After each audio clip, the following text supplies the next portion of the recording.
Have you ever noticed that you are not actually hungry, but you still end up eating chips, biscuits, burgers, or something sweet? You think, I'll just eat a little bit, but within a few minutes your plate is empty. And after that, only one question keeps coming to your mind. Why did I overeat? The interesting thing is that this is not just a willpower problem, nor are you weak, and nor are you actually feeling more hunger. The real game is happening at a completely different level, inside your brain. Your brain does not only ask for energy every time, but it also chases pleasure. And whenever it sees tasty food, it quietly sends a signal. Eat more. Think about it. If your brain, not your stomach, is controlling your decision, then the concept of hunger completely changes. In today's video, you will understand why sometimes we are not hungry, yet we still eat.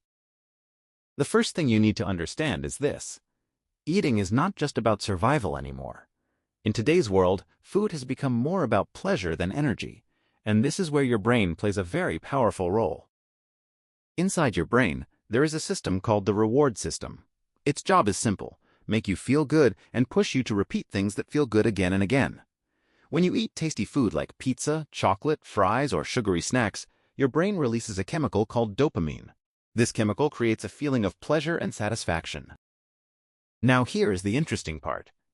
Your brain does not fully care whether your stomach actually needs food or not. If something tastes good, it sends a strong signal. This is rewarding. Do it again. Over time, your brain starts linking food with happiness, comfort, and enjoyment. That's why, even when your body is not hungry, your brain still pushes you toward eating, just to repeat that pleasure feeling again. Now that you understand the brain reward system, the next question is, what activates it so easily in daily life? The answer is your environment. Your brain is constantly reacting to what you see around you. You may not be hungry at all, but the moment you see a food ad, a snack on the table, or someone else eating, your brain instantly wakes up the reward system we talked about in the last chapter. It quietly says, "That looks good. We should try it." This is called a visual trigger, and the scary part is, you don't even notice it happening. A simple picture of pizza on your phone, a biscuit packet in the kitchen, or even the smell of food can activate cravings without any real hunger. Think about it. You might be watching a movie, completely relaxed, and suddenly you feel like eating something. Not because your body needs fuel, but because your environment planted the idea in your brain.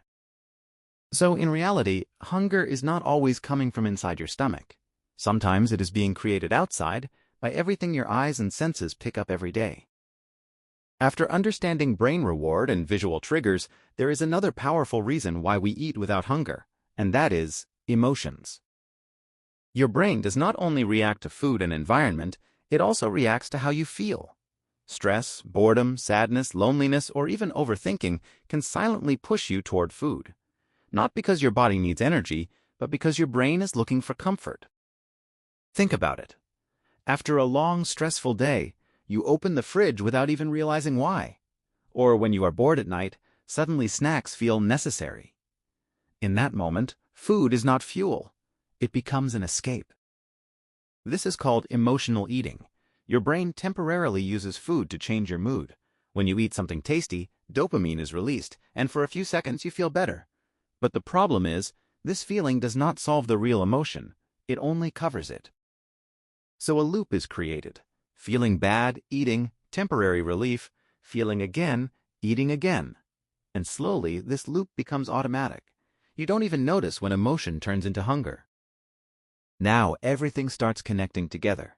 Because even when you remove hunger, emotions, and triggers, one thing still remains powerful enough to control you silently: habit. Your brain is a machine that loves patterns.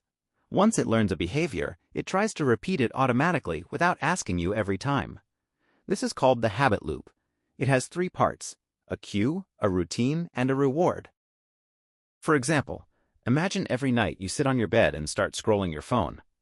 Suddenly, you feel like eating something. That moment is not hunger. It is a learned pattern. The cue is your bedtime or phone usage, the routine is going to the kitchen, and the reward is that small pleasure of eating. The dangerous part is that your brain no longer needs a real reason.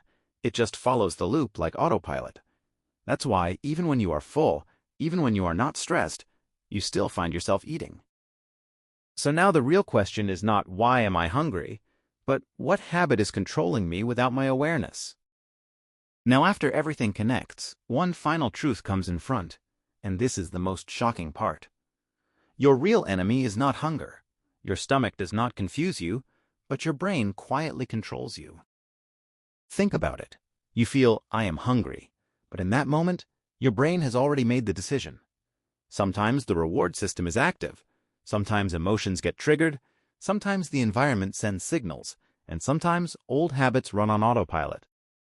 And when all of this mixes, a fake hunger is created. A hunger that does not come from real need, but from brain signals. That is why you overeat and later think, how did this happen? The most interesting thing is, you feel like you are making the decision, but many times the decision is already made. You are just following it. This is the reason dieting fails, because it only controls food, but ignores the system that creates the signal for food. And that system is your brain. But this is where power changes. When you recognize this invisible system, you shift for the first time from autopilot to conscious control.